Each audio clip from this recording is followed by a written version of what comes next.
ایک ارب پتی کی کہانی۔ 5 سال کی عمر میں اس کے والد کا انتقال ہو گیا۔ 16 سال کی عمر میں اس نے اسکول چھوڑ دیا۔ 17 سال کی عمر تک اس نے 4 ملازمتیں کھو دیں۔ 18 سال کی عمر میں اس نے شادی کر لی۔ 18 سال سے 22 سال کی عمر کے درمیان وہ ایک ریلوے کنڈکٹر رہا لیکن ناکام رہا۔ 19 سال کی عمر میں وہ باپ بن گیا۔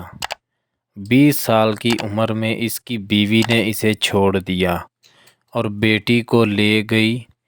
وہ فوج میں شامل ہوا لیکن نکال دیا گیا۔ اس نے قانون کی پڑھائی کے لیے درخواست دی لیکن اسے مسترد کر دیا گیا۔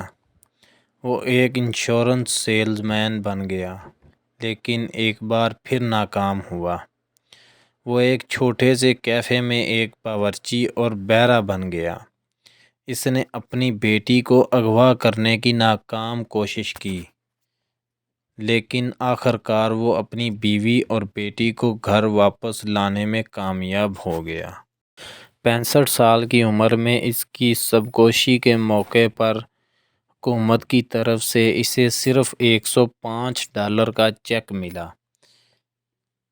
اسے لگا حکومت اس چیک کے ذریعے اسے ایک نااہل انسان ثابت کرنا چاہتی ہے۔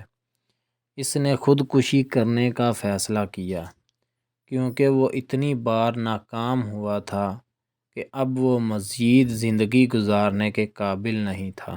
وہ اپنی وصیت لکھنے ایک درخت کے نیچے بیٹھ گیا لیکن وصیت لکھنے کی بجائے اس نے یہ لکھا کہ زندگی میں اس نے کس کام میں مہارت حاصل کی۔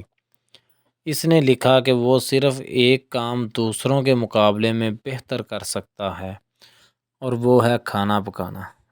تو اس نے اپنے چیک کے عوض $87 ادھار لیے اور کچھ چکن خریدا۔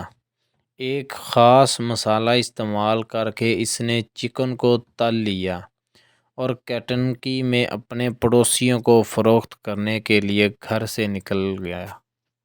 یاد رکھیں 65 سال کی عمر میں وہ خودکشی کے لیے تیار تھا لیکن 88 سال کی عمر میں وہ یعنی Colonel Sanders Kentucky Fried Chicken KFC سلطنت کا بانی اور ایک ارب پتی بزنس مین بن گیا تھا۔ اسی لیے دوستو کبھی ہمت مت ہاریں، کوشش کرتے رہیں، آپ کا اچھا وقت بھی ضرور آئے گا انشاءاللہ۔